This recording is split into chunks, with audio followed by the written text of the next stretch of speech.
ओम शांति। आज 12 जुलाई 2024 के साकार बाप दादा के मधुर महावाक्य है।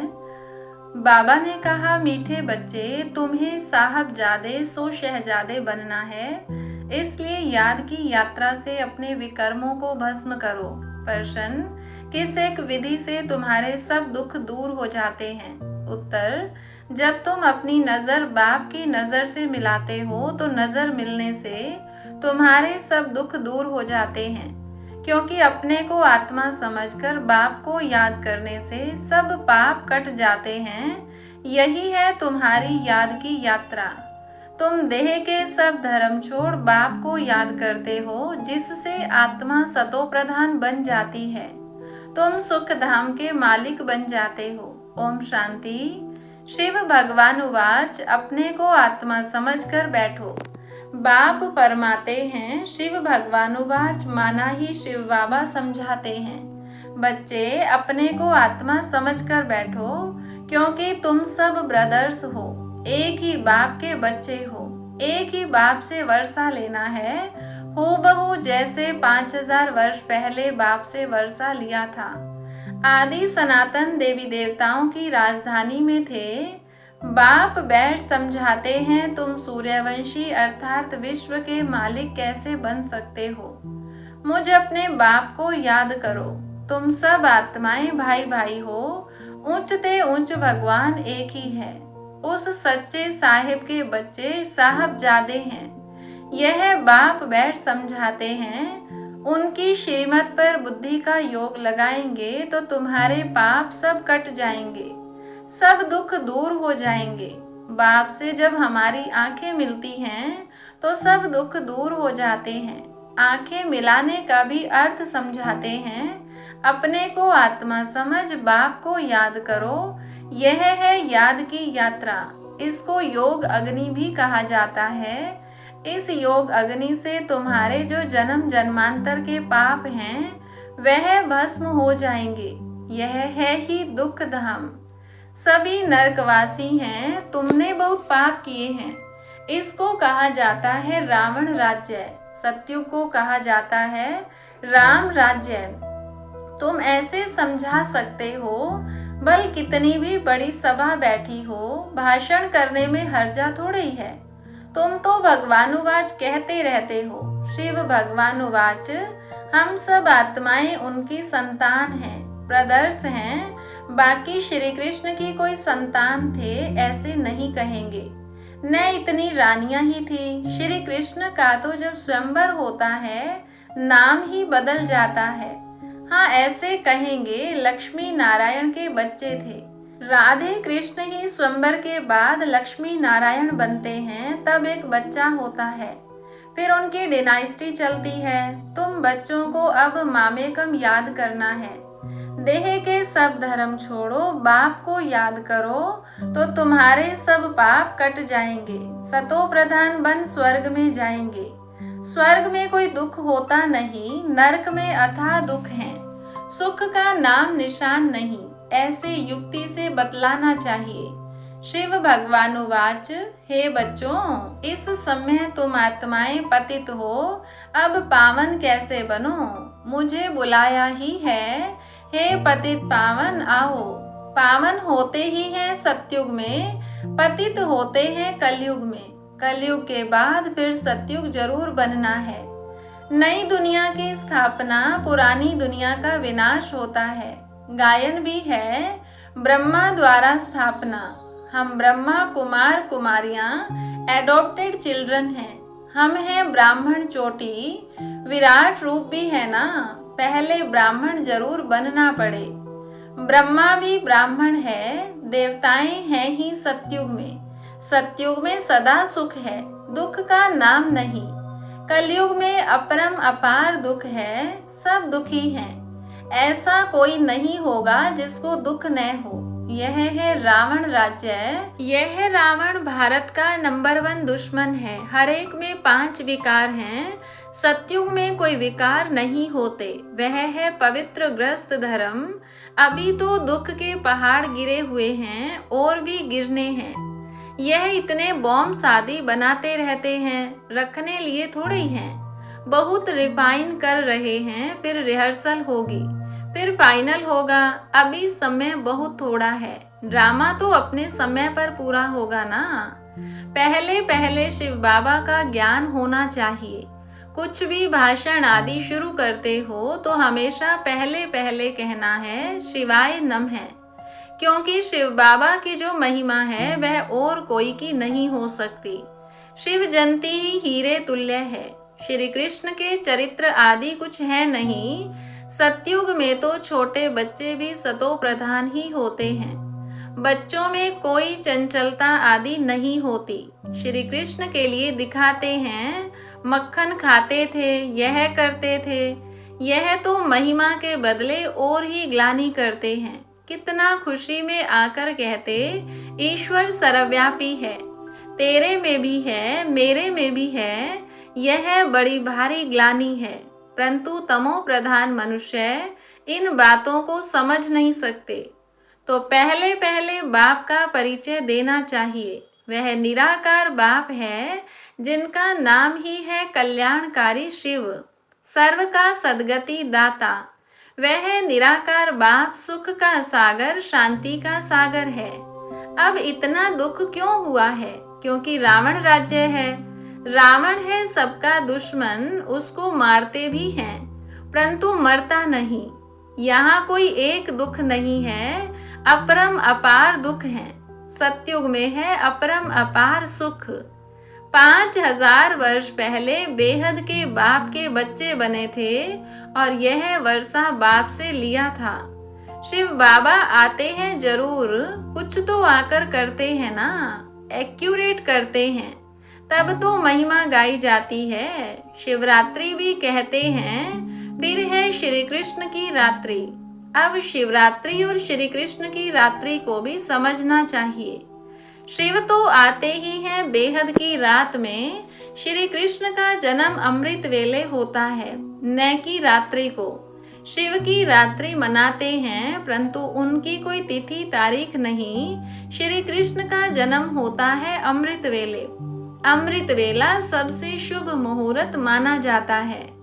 वो लोग श्री कृष्ण का जन्म 12 बजे मनाते हैं, परंतु वह प्रभात तो हुई नहीं। प्रभात सवेरे 2-3 बजे को कहा जाता है, जबकि सिमरन भी कर सके। ऐसे थोड़े ही 12 बजे विकार से उठकर कोई भगवान का नाम भी लेते होंगे, बिल्कुल नहीं। अमृत वेला 12 बजे को नहीं कहा जाता। उस समय तो मनुष्य पतित गंदे होते हैं, वायुमंडल ही सारा खराब होता है। 2:30 बजे थोड़े कोई उठता है। 3-4 बजे का समय अमृत वेला है। उस समय उठकर मनुष्य भक्ति करते हैं। यह टाइम तो मनुष्यों ने बनाए हैं, परंतु वह कोई समय है नहीं। तो तुम श्री कृष्ण की वेला निकाल सकते हो, शिव की वेला कुछ भी नहीं निकाल सकते। यह तो खुद ही आकर समझाते हैं। तो पहले पहले महिमा बतानी है शिव बाबा की। गीत पिछाड़ी में नहीं, पहले बजाना चाहिए। शिव बाबा सबसे मीठा बाबा है, उनसे बेहद का वर्षा मिलता है। आज से 5000 वर्ष पहले यह श्री कृष्ण सतयुग का पहला प्रिंस था। वहाँ अपरम अपार सुख थे। अभी भी स्वर्ग का गायन करते रहते हैं। कोई मरता है तो कहेंगे फलाना स्वर्ग गया। अरे अभी तो नर्क है, स्वर्ग हो तो स्वर्ग में पुनर्जन्म ले सके। समझाना चाहिए, हमारे पास तो इतने वर्षों का अनुभव है। वह सिर्फ 15 मिनट में तो नहीं समझा सकते, इसमें तो टाइम चाहिए। पहले पहले तो 1 सेकंड की बात सुनाते हैं। बेहद का बाप जो दुख हरता सुख करता है, उनका परिचय देते हैं। वह हम सब आत्माओं का बाप है। हम बीके सब शिव बाबा की श्रीमत पर चलते हैं। बाप कहते हैं तुम सब भाई भाई हो, मैं तुम्हारा बाप हूँ। मैं 5000 वर्ष पहले आया था, तब तो शिव जयंती मनाते हो।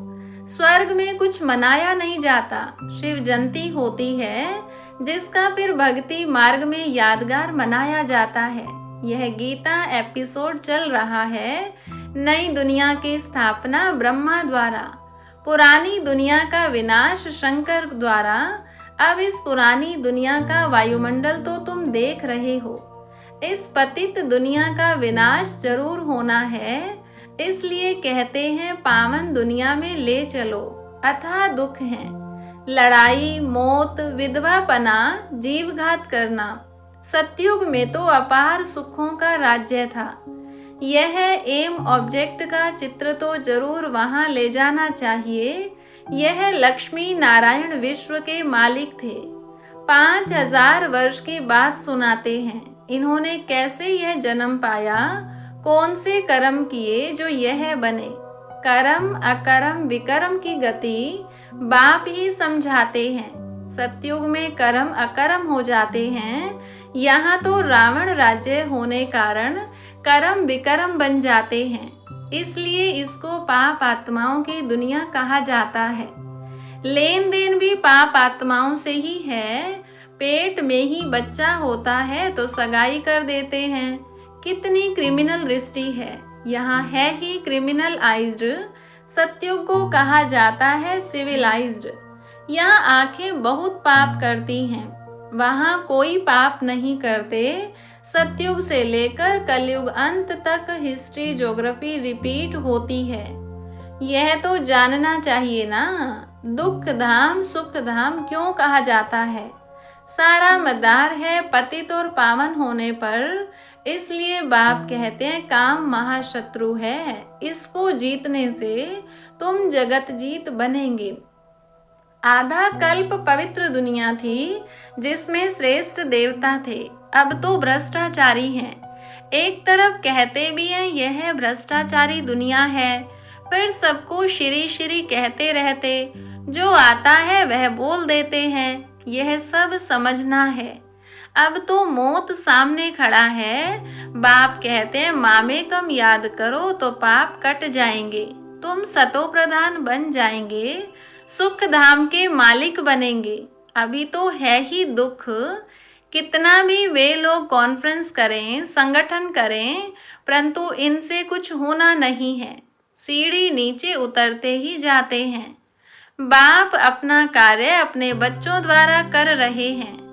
तुमने पुकारा है पतित पावन आओ, तो मैं अपने समय पर आया हुआ हूँ। यदा यदा ही धर्मस्य ग्लानिर भवति भारत, इसका अर्थ भी नहीं जानते। बुलाते हैं तो जरूर खुद पतित हैं। बाप कहते हैं रावण ने तुमको पतित बनाया है, अब मैं पावन बनाने आया हूँ। वह पावन दुनिया थी, अब पतित दुनिया है। 5 विकार सब में है, अपरम अपार दुख है। सब तरफ अशांति ही अशांति है। जब तुम बिल्कुल तमो प्रधान पाप आत्मा बन जाते हो, तब मैं आता हूँ। जो मुझे सर्वव्यापी कह मेरा अपकार करते हैं, ऐसे ऐसे का भी मैं उपकार करने आता हूँ। मुझे तुम निमंत्रण देते हो कि इस पतित रावण की दुनिया में आओ, पतित शरीर में आओ। मुझे भी रथ तो चाहिए ना, पावन रथ तो चाहिए नहीं। रावण राज्य में है ही पतित, पावन कोई है नहीं। सब विकार से ही पैदा होते हैं। यह विशेष वर्ड है, वह है वाइसलेस वर्ड। अब तुम तमो प्रधान से सतो प्रधान कैसे बनेंगे। पतित पावन तो मैं ही हूँ। मेरे साथ योग लगाओ। भारत का प्राचीन राजयोग यह है। आएंगे भी जरूर ग्रस्त मार्ग में। कैसे वंडरफुल रीति आते हैं। यह पिता भी है तो माता भी है, क्योंकि गौमुख चाहिए जिससे अमृत निकले। तो यह मात पिता है। फिर माताओं को संभालने के लिए सरस्वती को हेड रखा है। उनको कहा जाता है जगत अम्बा, काली माता कहते हैं। ऐसे काले कोई शरीर होते हैं क्या। श्री कृष्ण को काला कर दिया है क्योंकि काम चिता पर चढ़ काले बन गए हैं।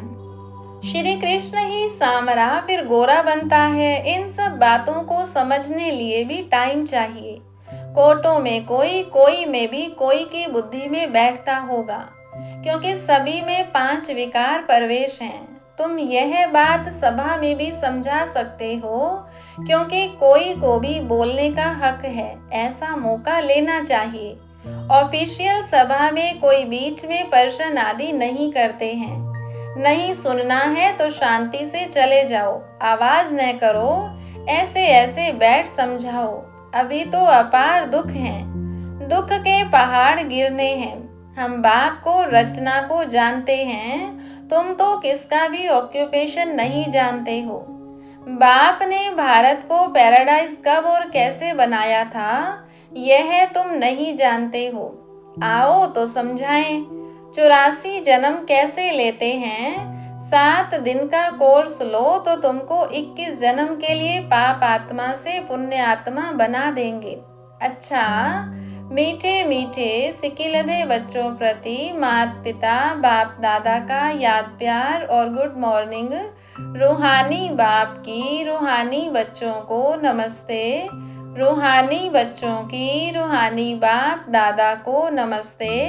धारणा के लिए मुख्य सार। पहली पॉइंट, कर्म अकर्म विकर्म की गुह्य गति जो बाप ने समझाई है, वह बुद्धि में रख पाप आत्माओं से अब लेन देन नहीं करनी है।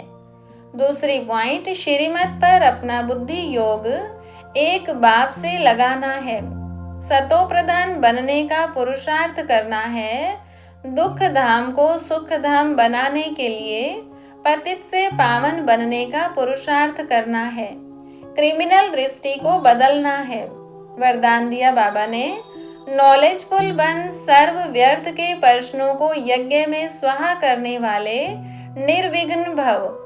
जब कोई विघ्न आते हैं तो क्या क्यों के अनेक प्रश्नों में चले जाते हो।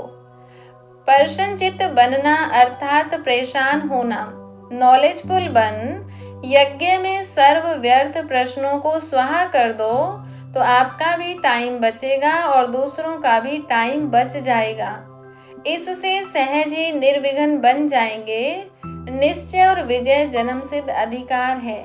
इस शान में रहो तो कभी भी परेशान नहीं होंगे। स्लोगन, सदा उत्साह में रहना और दूसरों को उत्साह दिलाना, यही आपका ऑक्यूपेशन है। अच्छा, ओम शांति।